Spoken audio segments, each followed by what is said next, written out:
Welcome in. It's time for the week that was. Melanie Wilkinson joins us here in studio. How you doing, Melanie? I'm good. How are you? Yeah, I'm very good. Good. And just tell us what's been going on here. It's nice that the weather's getting a little bit nicer. It seems like I'm knocking on wood right now. That hopefully it's gonna. We're in the springtime here in York. But what's been happening with you? Well, this last week, the Tony Bestwick, the York fire chief, made his annual report for 2024, as they do every spring.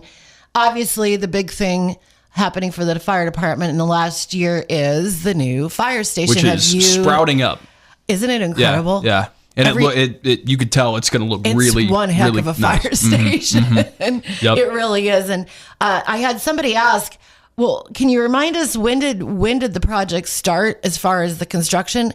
It was only early July when they had YFD tear down that old building that was sitting there, and then they did the dirt work. So when you see how fast the construction has been progressing, it's pretty incredible. So that was obviously their highlight. But then he also talked their calls to service. They had over 1,600 calls to service in 12 months. So that's, again, high volume. It was about the same as it was the year before. It's obviously over 100 a month, right? Yes. Yeah. And if you ever, if you listen to a scanner, it goes off quite often. There's so many calls all the time. And ranging from smaller things to larger, exactly, right? Exactly, from lift assists all the way to accidents and whatnot. Speaking of accidents, he did touch on the rash of fatality accidents that we had last summer, which were considerable and they were alarming. And it started on the 4th of July and they were all on Highway 34. Yep. And so, and as he talked about that, he also said that it showed them a real need to provide and encourage counseling for people that are responding to these. Like he said that, we had 7 fatalities and 5 fatality accidents in about a month's time. That's a lot for responders to deal with. Also, the fact that these were all pretty much local people, which makes it that were involved in these accidents. And they're local firefighters and they're local they know EMS. People, and that makes it even more difficult. Human life is human life, but when you know the people that are involved, it makes it even more difficult. Can't imagine. And that really, a lot of looks were taken at intersections of 34 and 81. The Department of Roads installed some rumble bars. They've done extra patrol to make sure that people aren't going through those stop signs. Thankfully, that area has been a little bit safer and things have been quieter since then. But as he said, there were 2 fatality accidents in about the same location in less than 24-hour period, which is unheard of. Right. Here, because traffic volume in those areas, they're high, but they're not like we're living in an urban area. Yeah, right. So besides all of that, they also did 4,159 hours of training, which is a lot. I know that they've been really focusing on all types of different things. And I think one really interesting thing too to remember about the York Fire Department, we have our paid professionals who stay there, they live there through their shifts, but then they also rely on a lot of volunteers. Volunteers went on 627 calls last year, so that's 627 times where people had to leave work, people had to drop everything that they were doing normally without pay and go to be first responders. So that's commendable. Yeah, hanging out with their kids at 8 o'clock at night, bang, phone call. Yeah, they're gotta on the go. way. Those people are middle of the night, amazing gotta stay up all night. Yep. Yeah. So anyhow, I just wanted to touch on some of the things that Chief Bestwick talked about, because I think that it's important for us to remember. We always take it for granted. We have an emergency, we call 911, they're going to show up. Well, there's people behind all of that. 100%. So, 100%. So good stuff there. It sounds like some, you don't want to see as many calls as there is, but it sounds like some good stuff there is. in They're the doing annual good fire work, report. yes. So, also coming up here in York, to talk about here in York, the Veterans Memorial Forest Project is moving right along. You talk about that there for the old wastewater treatment plant here in York. Yes, and this is a little bit of an update. I hate to say it, but I actually kind of forgot about it. It was in 2023 that a group came to the city council and city officials, and they've been trying to, this group, I think it's called the Nebraska chapter of the Honor and Remember, and they asked the city and the Upper Big Blue NRD if there was a location for a memorial forest in York. They're trying to get these established in different places. People started looking around, and city officials said, well, hey, look over here. We have this. At that point, they were demolishing the old pieces of the wastewater treatment plant, and its location lends itself well, too, because it's right up next to the Beaver Creek trails. Yeah. So it would really blend in. And so the city approved offering up 6.5 acres for this project. The NRD will be planting the trees. A committee is raising money. It's going to take some funds. They need about $30,000. Apparently, they must be doing quite well, because this last week, Sheree Foltz, who we often talk about from Parks and Rec, along with Clay Methy, who was on that committee, came to the council asking for a modification to what the city had already allowed as far as all this tree planting, but they also want to build a structure, a memorial structure of sorts.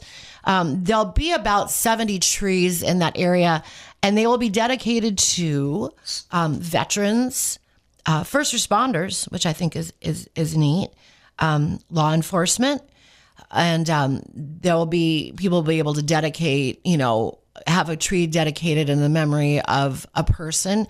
I know that they will be bringing forward renderings probably here in the next month, so we'll be able to get a better look at what it's going to look like. I drove out there yesterday just to take a picture, just to give some idea of, I'm looking at it now. What it looks like. When that place is full of 70 trees is a lot. Yeah, it's going to look way better than really it does. Neat. And so I'm excited to see, what they're coming up with.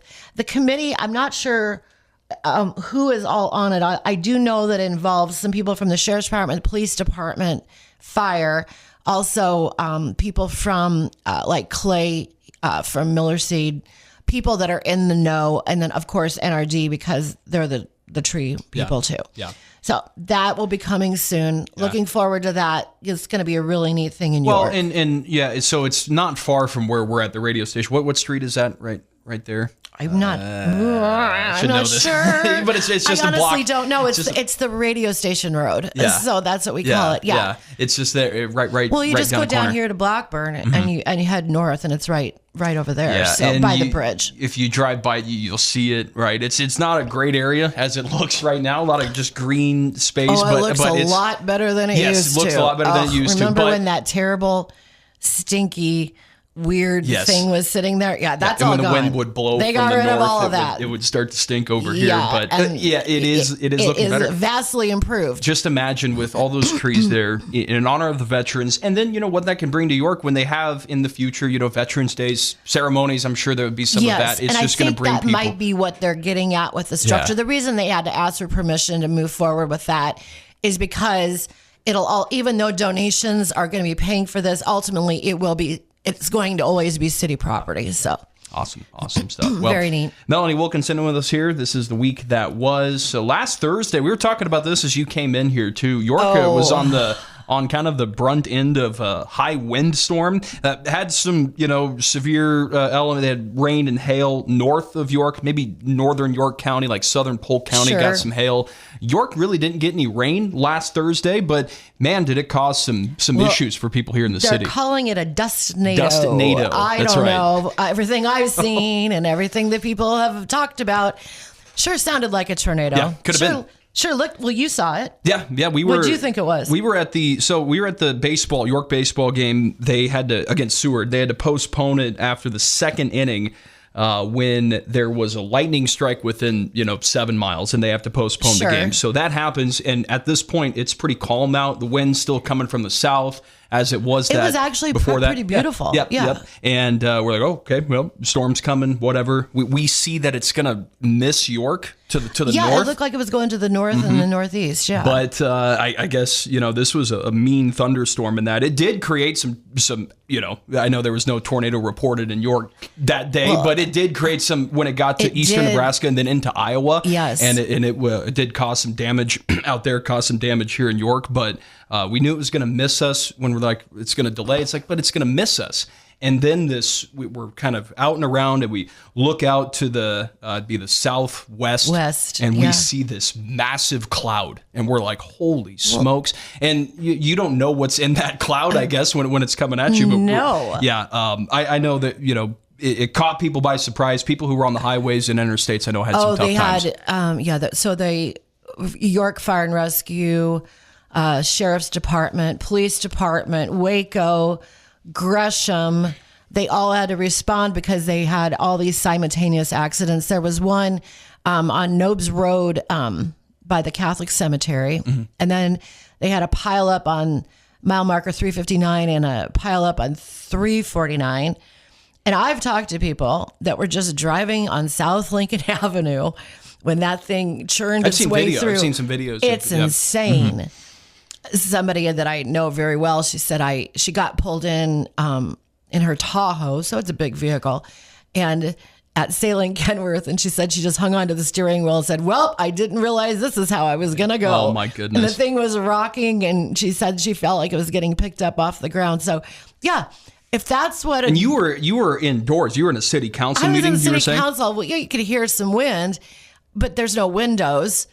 There was no siren. Right. There was a lot of sirens because everybody was going out to respond to these accidents, but it sucked the doors open on that building, which is really weird because they're hard to open you're just pulling on it.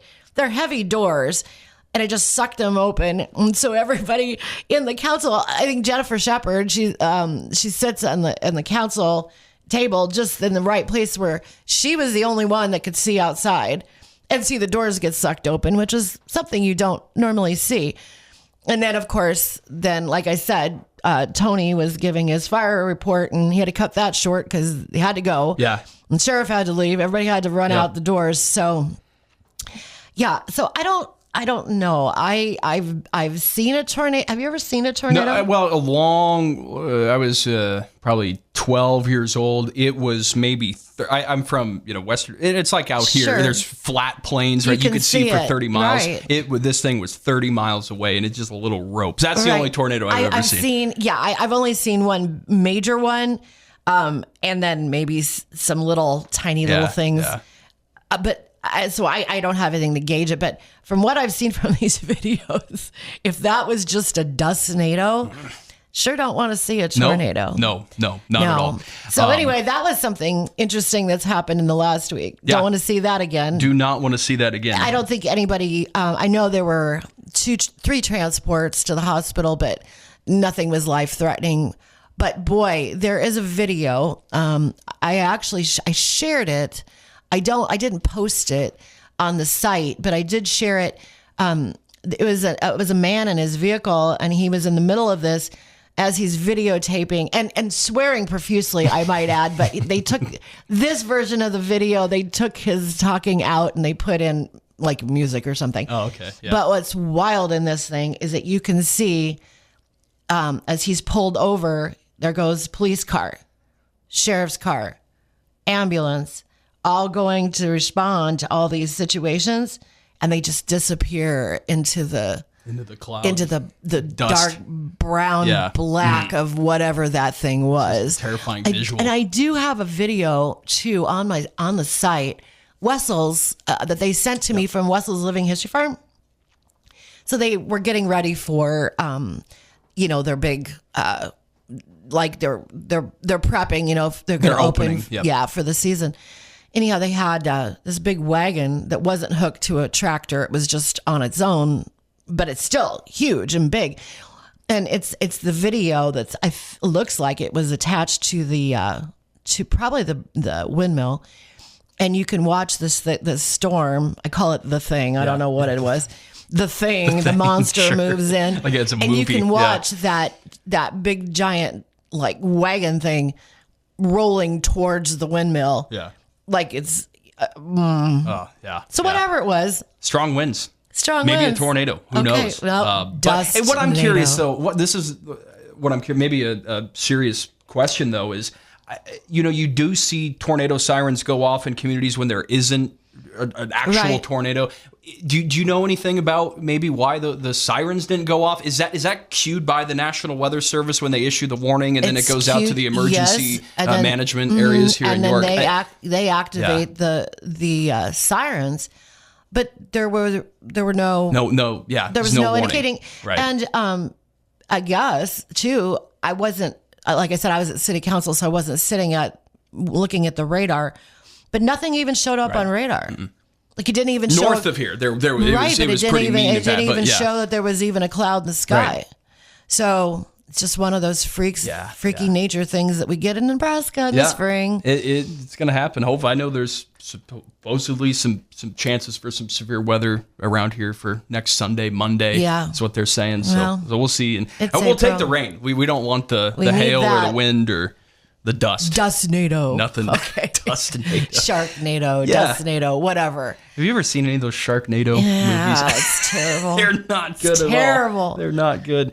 Oh, Melanie, anything else to talk about I today? think that's it, but we'll I see the world according to Ricky. He's asking for, the late Pope Francis. He's asking for some blessings in his latest he needs it. article. He's naughty. Yeah. And so so Pope Francis named himself, popes all name themselves after a saint. And he named himself after Saint Francis of Assisi. Saint Francis of Assisi, I actually knew this growing up, very Catholic. And he was the patron saint of animals. My dad would have the priest out every year on the feast of Saint Francis of Assisi. And he would come out and he would bless the cattle and he'd bless the chickens. We had something similar where I was from. Yeah. Did you too? People would bring their pets to church. We brought our pets to church, and then they'd bless our cats and our dogs and stuff. And boy, Ricky needs some blessing. He's been a naughty little. And so he recognizes it, and so he's asking for intercession from Pope Francis and Saint Francis. Yes.